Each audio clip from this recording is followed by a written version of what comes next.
Before I left the U.S., I couldn't figure out what path I wished to tread, like every other lazy, listless Libran of my generation.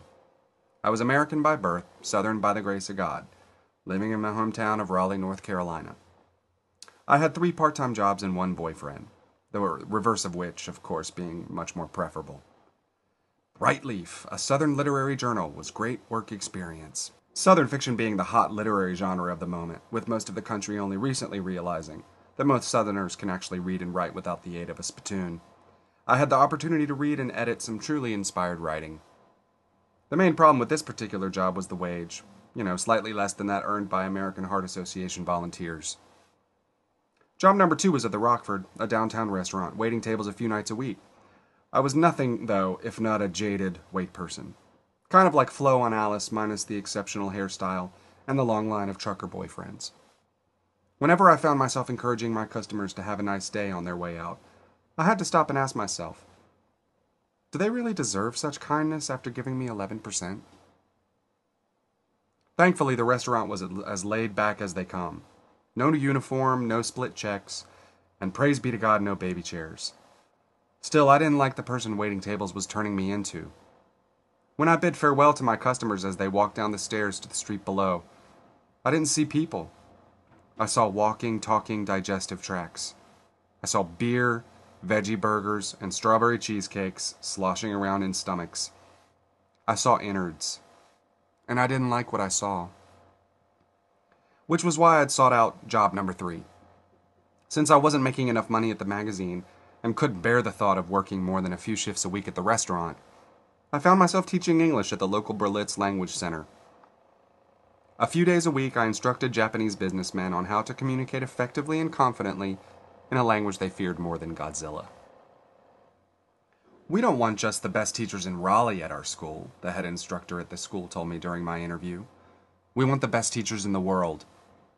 A bold statement, and a bizarre one since their pay rate was on par with the checkout girls at the local Food Lion, and God knows they weren't the best in the world. If Berlitz expected me to rate with inspirational teachers across the globe, should they not look into paying me more than $7 for a 45-minute lesson? Still, it was a job I was happy doing, so I didn't much care about pay at this point. I was getting to know people from all over the place: Mexico, Puerto Rico, Japan, France, Italy, Brazil, Korea. For a few hours, a few days a week, I was able to relieve myself of my homegrown ennui and make contact with the outside world. Because contact with the outside world was what I desperately needed. Somehow, over the years, I had devolved from a social, reasonably charismatic soul that thrived on meeting new people into an introverted, cloistered, and feckless pothead, approaching the ripe old age of 30 that rarely explored the world beyond his television screen. Once an attention-whoring child of the stage with a resume that included major bit parts in many local theater productions, and an excitable, if music theory challenged, violin and viola player in school and music camp orchestras, I was now a hopeless recluse, with absolutely no confidence, too shy to even pick up my viola and play it for close friends for fear of hitting a wrong note and driving them into the arms of another gay who would better serve their entertainment needs. How had this happened? If the 13-year-old me could see me now, he would shake his head and launch into a wispy rendition of some minuet or other. Then he would look me up and down and slap me in my face. I looked at my viola, languorously leaning against its case in my bedroom, aching to be touched, caressed, and gripped forcefully yet lovingly by expert hands. I hadn't picked it up in many months, and the last time I did, I got the distinct impression from all the screeching that the viola was trying to tell me it would really rather I just put it down and perhaps find a nice young 5-year-old music student to sell it to.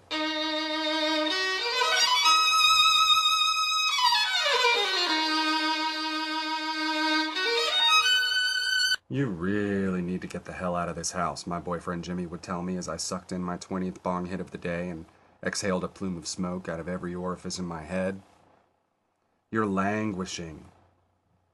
Now, I take notice when Jimmy uses words with more than 2 syllables. He generally doesn't like to take the time. And he got me thinking, maybe he's right. I'm not just bored or directionless or lazy or confused, stoned, scared, paranoid, or worried about being brutally murdered on the street tomorrow without having accomplished anything in my life. I am languishing.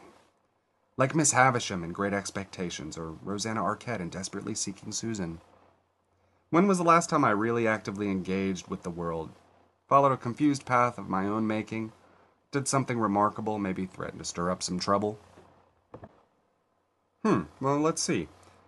There was that time about a year ago when, in search of a fourth job, I'd visited the temp agency and gotten the highest score they'd seen in months. Months! On the typing test. I'm such a good typist.